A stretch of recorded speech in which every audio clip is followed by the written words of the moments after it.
what I'm about to do today. Some of it, all of it. Okay? Everyone else, so if you're not tortellini, I'm going to show you where we're going to stop. We're going to make what's called a kit.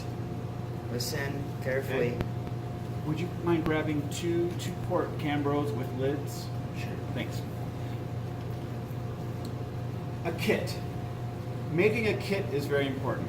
And my 7-year-old loves kits made by Lego.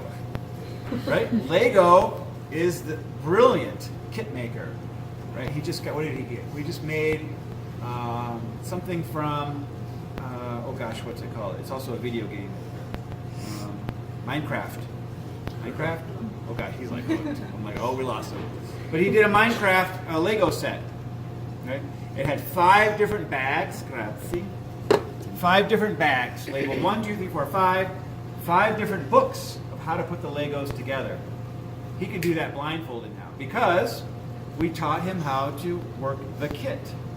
He opens the kit. I gave him a muffin tin. He sorted all the pieces in the muffin tin. He reads the book. He does it. Pop, pop, pop, pop, pop. Fast. He is like lightning fast. He doesn't have to think about it. Right? He's organized.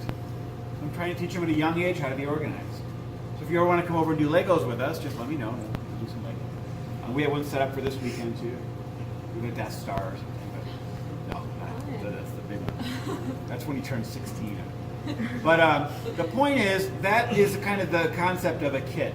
And in the kitchen, we use kits a lot. Okay?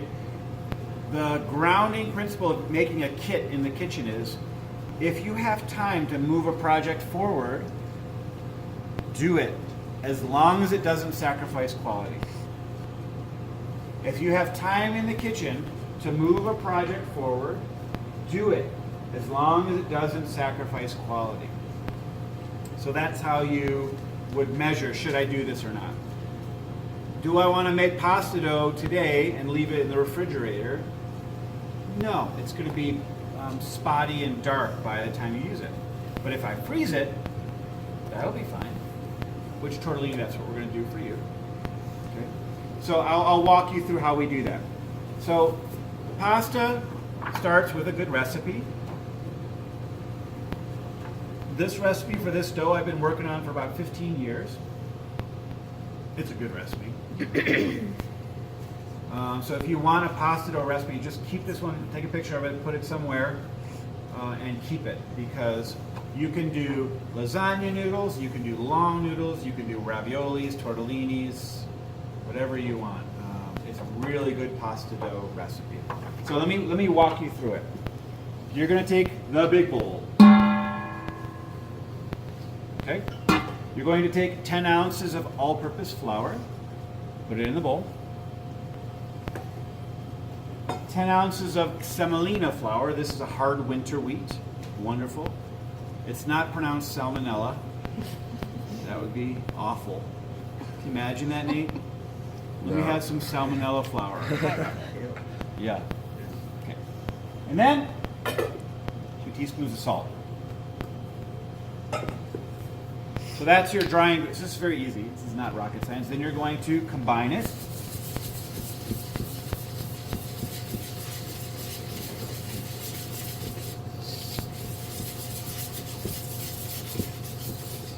Now, if you are not team tortellini, you're going to stop with your dry ingredients here. Get a 2-quart Cambro. Okay, and put your dry ingredients inside here. Put a lid on it, seal it, small piece of tape, Tuesday, Thursday, 12:45, table 4. Today's date, -6 days out. Mark will collect these, and we will put them over here. There's the other classes. Ready to go. Okay. It saves you time on prep day where you're not doing this portion of it. Okay. So that's the dry ingredients. Now, the wet ingredients. You have 1 egg,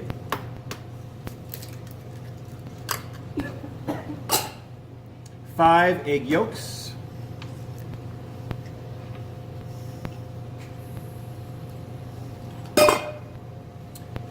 olive oil, And make sure you do use the $10,000 tool to extract everything out of there. Why do we call this a $10,000 tool? Because if you use it properly, you can save $10,000 a year for your kitchen. Right? Milk.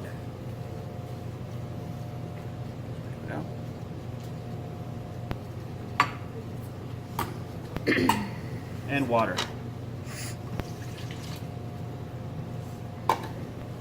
Then,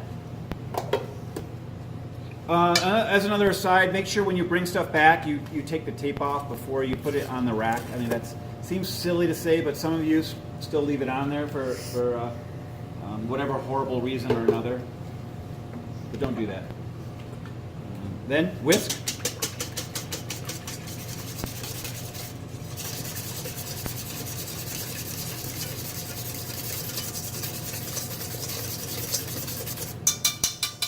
Okay. Then, if you're not tortellini, you're going to take a 2-quart Cambro. You're going to pour all your liquid in there. Right? Pour it all in there. Get it all out. Seal it properly. Piece of tape.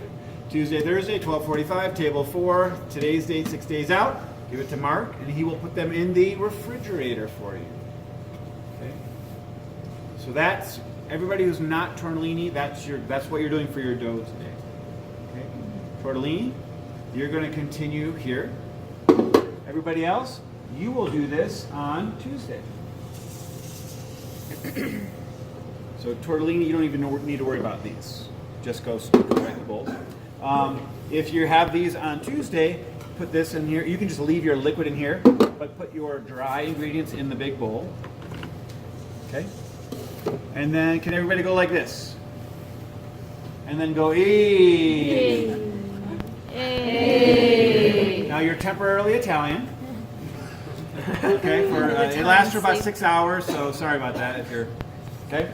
And the reason why Italians do this, and I have a lot of research to prove this, is that you make a well in your pasta like that. That's why they do this.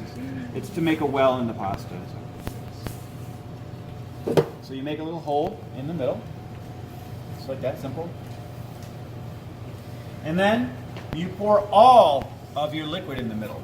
How much of it? All. Okay, that means not some of it, right? So you're going to pour all of your liquid right in the middle, and then use your $10,000 tool, because every ounce counts. Okay.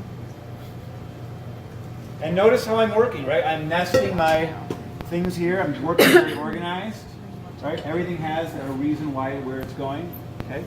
Then you're going to take your whisk, and you're going to stir the liquid mixture to incorporate some of the flour into the egg mixture. So like this.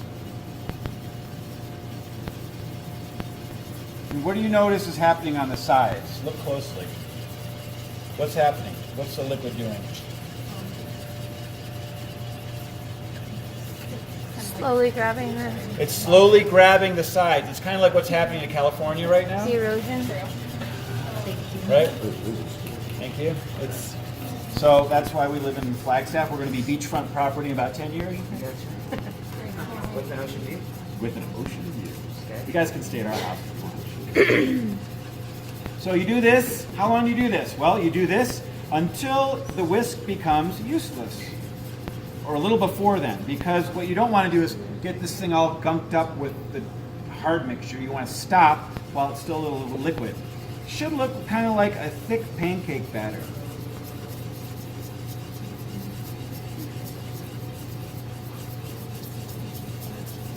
So this is probably good right here. It's starting to get kind of cementy. If I kept going, I wouldn't be able to clear my whisk out like that, right? I'd spend like 5 minutes trying to clean my whisk out. Don't waste time, right? So we're done with the whisk, that whisk, and then we're going to use this whisk. Okay? And you're going to throw the dry flour over the wet flour. And you're just going to create this like shaggy mixture. Kind of looks like a... I mean, shaggy is the word I think of. Does it look shaggy? It does. That's my favorite word now, shaggy. Why are you so shaggy? You can use that if you want. So when my Nana makes this, she does it all on a board. A board that her mom owned and her grandmother owned and so on and so on. I want you to do it in the bowl for your first time. Because you can, but it gets, if you don't, yeah, it's better to do it in the bowl the first time, and then you can do it outside of the bowl at home. Okay, so what you're trying to do is just bring everything together, and then you want to bring it onto your table. What should I do now? Stack See? it. Like this. That should just be second nature to you, how you work. Okay? Clear your fingers off. And now I'm going to bring the dough together.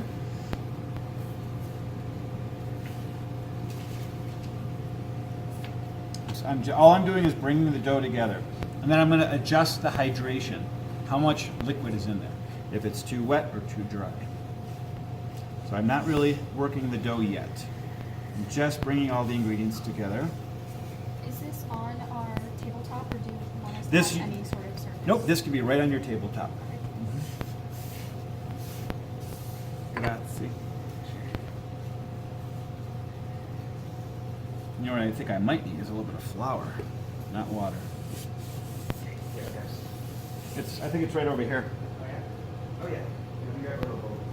Oh yeah. So then you want to check for hydration, and this is all together now, right? It's not too thick, not too thin. It's got some softness and pliability to it. But as you work it, it's going to get a little softer because all the flour hasn't been fully absorbed yet. So this feels really good if anybody wants to feel it. It's a little tacky. Do you feel that? Yeah. So I'd like it to be a little bit less tacky, because it's feeling like it's sticking. Feel that? It's a little tacky still. It's like sticking your fingers just a little bit. Right? Really? That's it? Ready? Okay, so now there's a very fancy technique in French called songer, spelled S, Angers. And I always thought it was funny because it's spelled like singer, and it's a very it's when the French say it, it sounds so beautiful, like songer. So you want me to show you what songer is? Yeah. Oh, so that was we made me laugh when the songer. There you go. That's songer. And all you're doing is sprinkling a little bit of flour on there to pick up any of the extra moisture. You leave that there in case you need it. Oh, need it. Get it? That was my joke. Okay, so now you're going to work on kneading. Okay? You need to knead. Why do we knead dough? Gluten. To develop the gluten.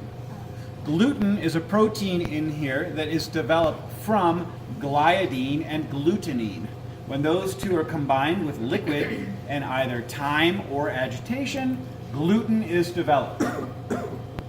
You don't have to get a tattoo of that, but that's what's happening on a molecular level. We're going to take this dough on Tuesday. I'm going to make pasta for you. I'm going to demo how to roll it out, and I'll make a big bowl of pasta you guys can munch on while you're doing yours. And you'll see, we'll take this dough and we're going to stretch this out like so thin. Right? The reason why that happens is for this is a wheat-based pasta, and there's lots of different pastas in the world, right? There's rice-based pastas, different flours. They have a tapioca pasta now. There's all different stuff. But with this pasta, we need to really develop the gluten in there. That's what allows us the elasticity of the dough. Okay? And when you knead, we use the palm of our hand, and you push down, and then you roll it back. And here's where the kneading happens. See this stretch right there? That's the kneading. Right here, that stretch. That's very important. Right here. You're kind of curling it and stretching it at the same time. So that's a very, very important step in the pasta making. And then you see how long it gets. You just turn it a little bit, and then go this way. It'll stretch out the other way. Turn it again. And so you want to just push down and stretch this side as it rolls out. Okay? So who's Team Tortellini? Where are you at? So which one of you is making the dough today? Okay, Nate, come on up. Are you doing it too? All right, both of you come on over. Should I put on gloves first? What's that? Should I put on gloves? Are your hands, you wash your hands? Yeah. If you have a cut, yeah. I would get a Band-Aid on that too, just to keep your fingers safe. All right, you're up. Mosin, let's see what you got. Olympic level kneader right here. It's harder than it looks, isn't it? Yeah. Yeah, good. You've done this before. He's a ringer. You've done this. Yeah, yeah. So, one thing is you want to be rooted, your weight down here, right? You don't want to push from up top to your shoulders. If you work like this, first of all, you don't have much power, right? You want to be all down here, in your feet. All your weight's down here, and it's an athletic stance. And then you push from here, and you push forward, and that's you're pushing from down here. Because I saw when you were doing it, it was kind of the dough was lifting you up off the ground, right? So you want to be rooted. All right, try it again. And all your weight down. Yeah, there you go. Now you're. Yeah. If it starts to stick to the dough, or your fingers a lot, then you want to add a little bit more flour. And when you add more flour, do you add all purpose? All purpose is good. Yeah, for But it final. gets too flour. Yeah, it can get too dry, which is bad. How long would you suggest doing this for? We do this for 7 minutes. My Nana, she had arms like you did not mess with Nana. Yeah? You shit time? Crazy's cool though. Crazy? Oh, that's too crazy. We'll stop right there. All right, and then where's Mr. Nate? He's still putting it on. He's cutting his hand off. All right, does anybody else want to try it? I'll try. Come on over. Yeah. Eagerness. There you go. Ready to get it. Yeah, now it's.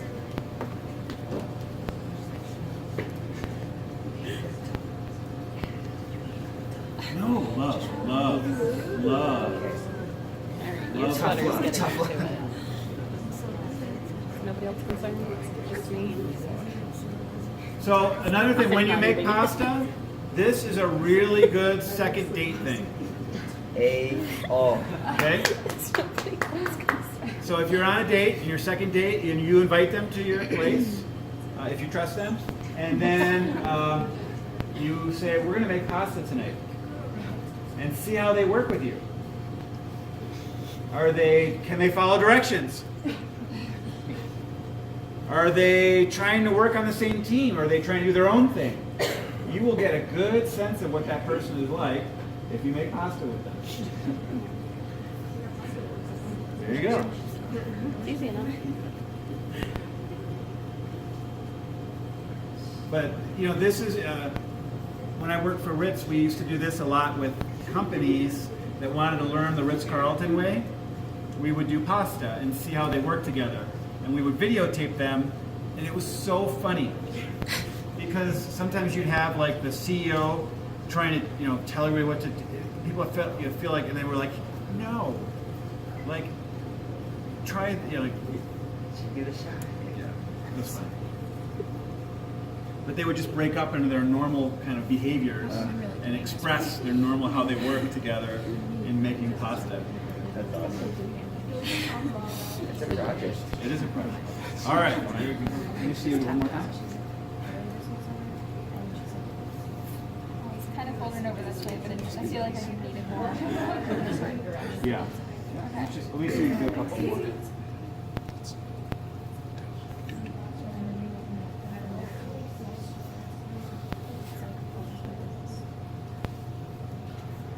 And again, the goal is to kind of stretch the dough and then fold it, stretch the dough, fold it. That's the whole point of the knead. And it does take time to develop the muscles and Yeah, it's nice. the rhythm of how to do it. All right, Nate, you're up. Yeah, I'm ready. All right, don't let us down. This is for the Air Force. A lot of pressure. How's what am I doing? Okay, you don't want to press right down. You're not doing CPR. Sorry. I've never done this before. Staying alive, staying alive. So, athletic stance. Okay. There you go. Are you lefty? No. Am I a lefty? Am I a lefty? Your dominant leg's supposed to be in the back. I don't know. Yeah. When All right, you're let's see what you got. I really thought it was softer than this. Come on, you got it, you got it. You're supposed to press down on it. Oh, thanks, Mark. Mark is so Down. helpful. Mark's the best. Down and Okay, let me demo it again so you can. So you pull it back and then you stretch. Okay. You work it forward like that. So this, I see. it's that rolling of the dough. Yeah. I think he did this all the time. Because when I was doing that, I was trying to get the right amount of pressure on my hand to my other hand, Yeah. and I wasn't pulling back, so it wasn't Yeah. stretching. But you are like, I am. I was supposed to. so like here. And then like Yeah. There you go. You gotta find the sweet spot. Yeah. Oh. Nate. Yeah. That was Nate. Light bulb. Nate. I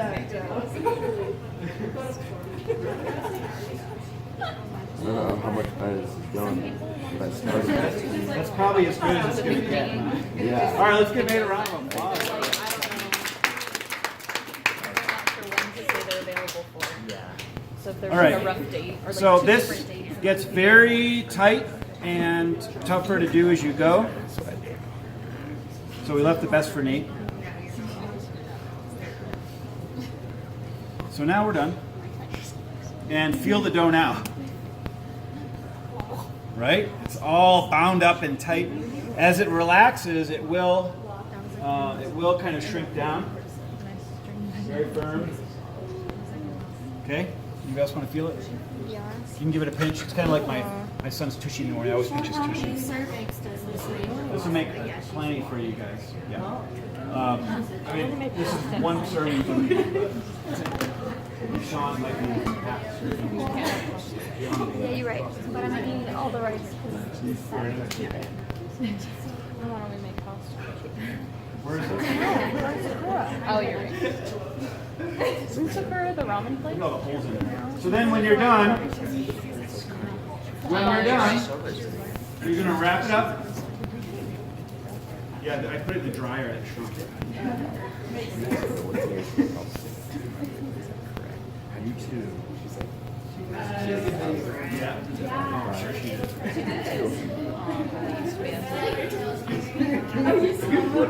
Okay, then make sure you wrap it up.